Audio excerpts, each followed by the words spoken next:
10년이 지나도 재개발, 재건축이 추진되지 않는 곳이 많습니다. 그러나 이번 달부터는 토지 소유주나 주민 절반 이상이 동의하면 구역 해제가 가능합니다. 5.18 당시 계엄군의 헬기 사격 의혹에 대한 진상규명 결의안이 국회 본회의를 통과했습니다. 119 도움을 요청하는 환자의 40% 이상이 응급 상황이 아니었습니다. 1분 1초가 급한 응급 환자가 피해를 볼 수도 있습니다. 교육부가 공백 사태를 맞은 조선대 법인이사회에 한 달 안에 차기 이사회를 구성할 것을 통보했습니다. 여러분 안녕하십니까? 재개발, 재건축 지역으로 지정됐지만 몇 년이 지나도 사업이 제대로 추진되지 않으면서 이렇다 할 대책도 없이 소가리를 하는 곳이 많습니다.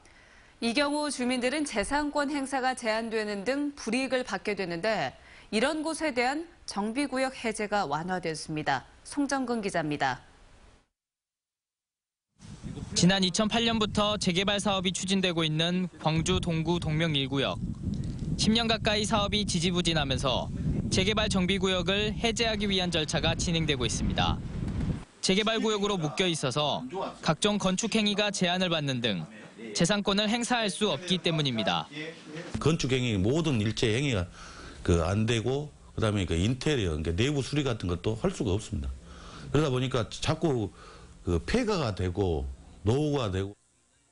재개발, 재건축 등에 대한 정비구역 해제가 이번 달부터 쉬워졌습니다. 전에는 전체 주민의 동의가 필요했지만 광주시 조례가 개정돼 토지 소유주나 주민의 절반 이상이 동의하면 구역 해제가 가능합니다.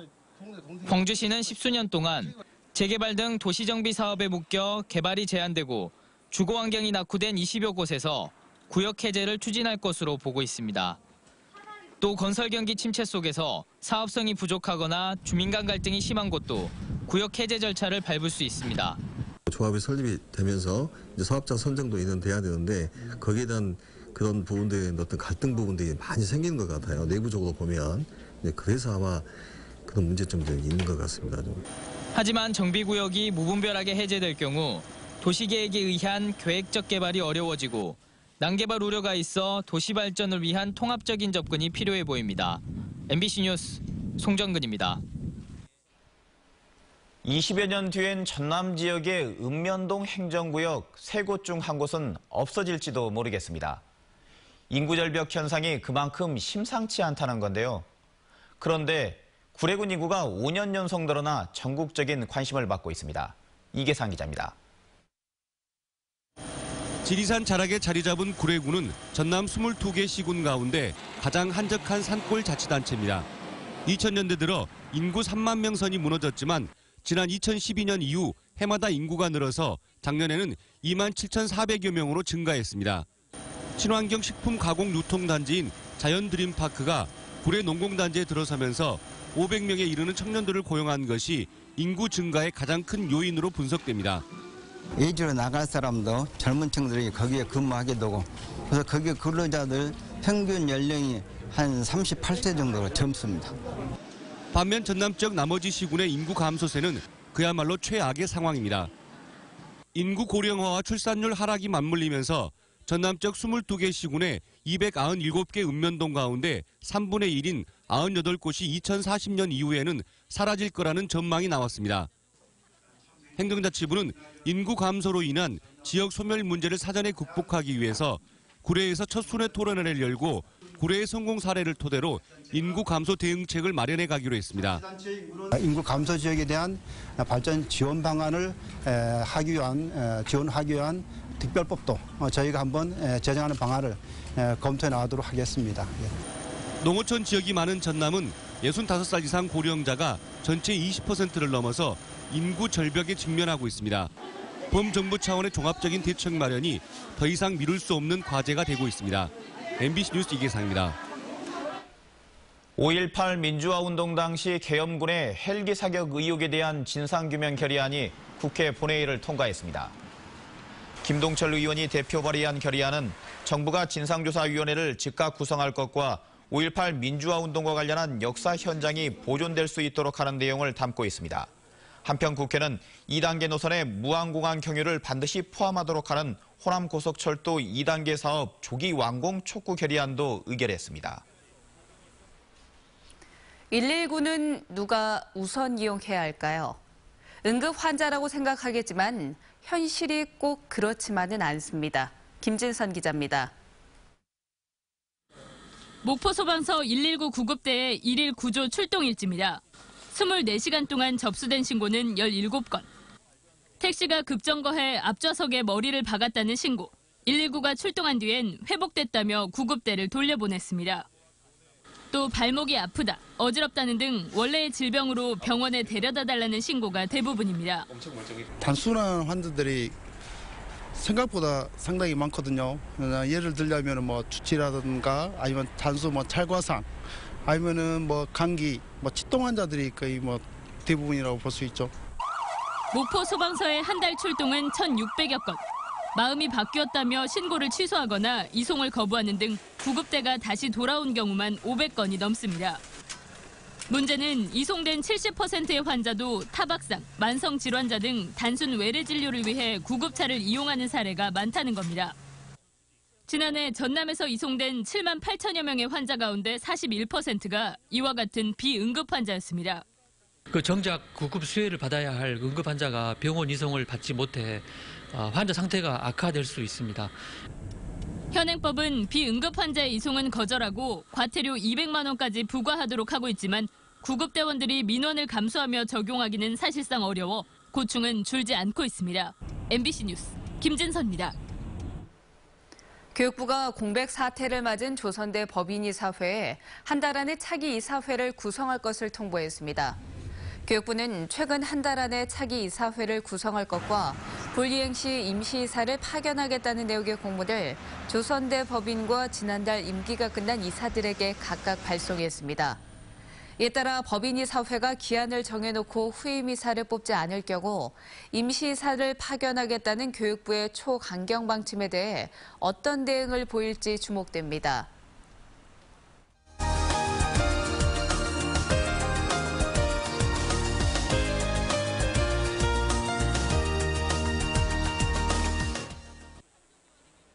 옛 건축물들은 숨겨진 이야기를 알고 나면 더욱 흥미롭게 다가오죠. 전라도 기행, 오늘은 문화해설가와 함께 나주 읍성의 역사 속으로 들어가 봅니다. 이미지 뉴스 리포터입니다. 매월 초하루와 보름, 조선시대 전라도의 관리들은 임금께 예를 올리기 위해 금성관에 모였습니다. 지방의 작은 궁궐로 불릴 정도로 성스럽게 여겨졌던 객사 가운데 하나인데요. 나주 금성관은 전국에서 가장 규모가 큰 객사였습니다.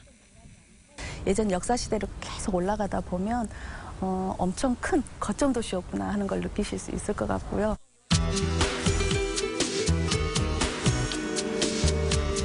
금성관에서 조금만 걸으면 나주 목사의 살림집이었던 내아가 나옵니다. 경제적으로 부유했던 나주. 이를 관리하는 목사는 그만큼 영광스럽기도 부패하기도 쉬운 자리였습니다. 청렴함을 생명처럼 여겼던 목사들의 이름은 대대로 내아에 남았습니다. 두 분 이름이 유일하게 있어요. 그래서 유석중 목사방, 김성일 목사방 이렇게.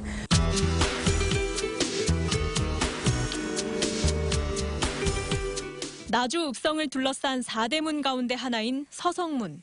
이곳엔 동학농민운동 때 농민군이 관군과 싸우다 전멸한 가슴 아픈 사연도 담겨 있습니다. 의를 추구하는 전봉준 장군하고 충 나라를 생각하는 그 같은 국민인데 이렇게 싸우게 되는 거죠, 백성들끼리. 큰 소시장이 있었던 나주엔 지금도 곰탕집들이 많습니다. 국물맛 진하기로 소문난 나주곰탕은 나들이객의 배를 든든하게 채워줍니다. 1시간 남짓 산책하며 전라도의 역사와 문화를 훑어볼 수 있는 나주읍성. 따뜻한 봄날 시간 여행을 떠나고 싶은 분들은 나주행 버스에 몸을 맡기는 것도 좋겠습니다. MBC 뉴스 이미지입니다. 광주 시립미술관 상록전시관이 하정욱 미술관으로 이름을 바꿔 새롭게 문을 열었습니다. 광주의 2,500여 점의 미술품을 기증한 하정욱 선생의 정신을 기리기 위해서인데요. 개관을 기념해 세계적인 미술가의 대표작들이 전시되고 있습니다. 박수인 기자입니다. 같은 듯 서로 다른 점들과 선들의 나열. 이 안에서 체움과 비움, 존재와 비존재, 그리고 현실과 비현실이 만납니다. 세계적인 작가 이우환의 작품이 전시된 이곳은 광주 시립미술관 분관인 하정웅 미술관입니다. 광주에 2,500여 점의 미술품을 기증한 하정웅 선생을 기리기 위해 동전 상록전시관을 새롭게 단장하고 이름을 바꿔 달았습니다. 제1교포 사업가인 하정웅 선생은 세계적인 미술가들과 젊은 작가들의 작품을 수집해 국내 미술관에 기증해왔습니다. 가장 많은 작품을 기증한 광주는 하정웅 선생에게 아픔의 역사를 함께 해온 특별한 도시입니다. 우리 동포들의 돌아가셨던 분들에 대한 이혼을 하는 마음, 기도를 올리는 마음, 그런 의미로서 광주가 이 시대의 최고의 내 컬렉션이 맡고 있는 지 아닌가. 광주가 가장 많은 이우환의 작품을 소장하게 된 것도 하정웅 선생과의 인연 때문입니다. 같은 제1교포였던 청년 이우환은 하 선생의 전폭적인 후원을 통해 세계적인 작가로 성장할 수 있었고 그 후원의 결실인 37점의 작품들이 개관 기념전을 장식하게 됐습니다.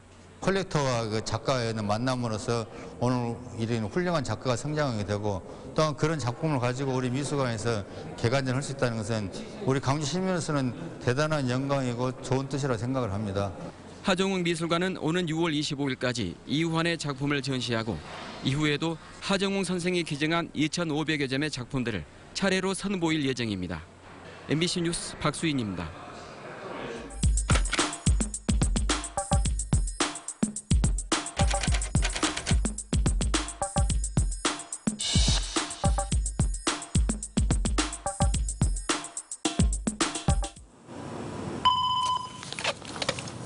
교통정보센터 경위 박종관입니다. 광천 사거리 교통사고요. 네, 출동 조치하겠습니다.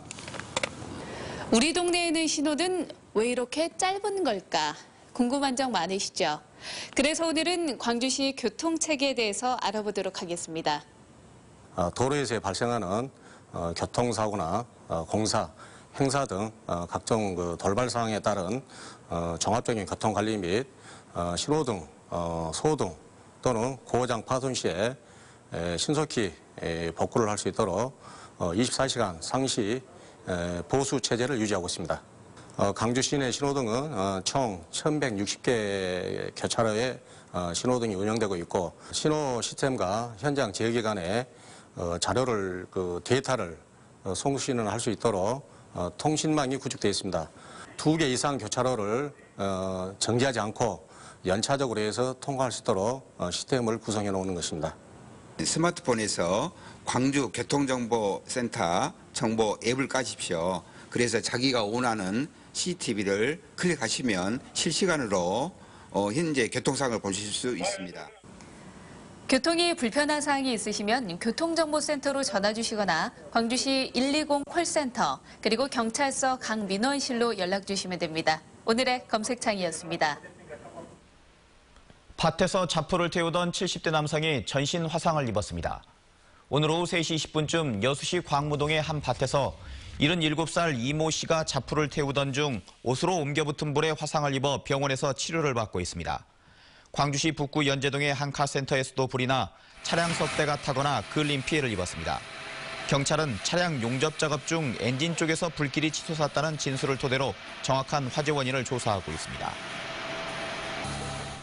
파킨슨병 진단을 받고 투병 중인 대구의 사진작가가 광주에서 백혈병 소아암 환자 돕기 사진전을 열었습니다. 전남대병원에 따르면 대구 출신 유병환 사진작가가 오늘부터 닷새 동안 광주 유스케어 문화관 금호갤러리에서 99명이 뜻을 모으면 한 명의 어린 생명을 구할 수 있다는 취지로 성모와 나비 등을 찍은 사진작품 80여 점을 선보입니다. 2010년 파킨슨병 진단을 받은 유 씨는 백혈병 등으로 고통받는 어린 환자들에게 도움을 주기 위해 전시회를 개최했으며 수익금 전액을 전대병원에 기부하기로 했습니다. 가상현실 게임을 직접 경험해 볼 수 있는 체험형 전시가 광주 영상복합문화관 1층에 열리고 있습니다. 이번 행사에는 광주 글로벌 게임센터에 입주했던 기업 13곳이 참여해 다양한 방식의 가상현실 게임을 선보입니다. 이번 행사는 무료로 참여할 수 있으며 20일까지 계속됩니다.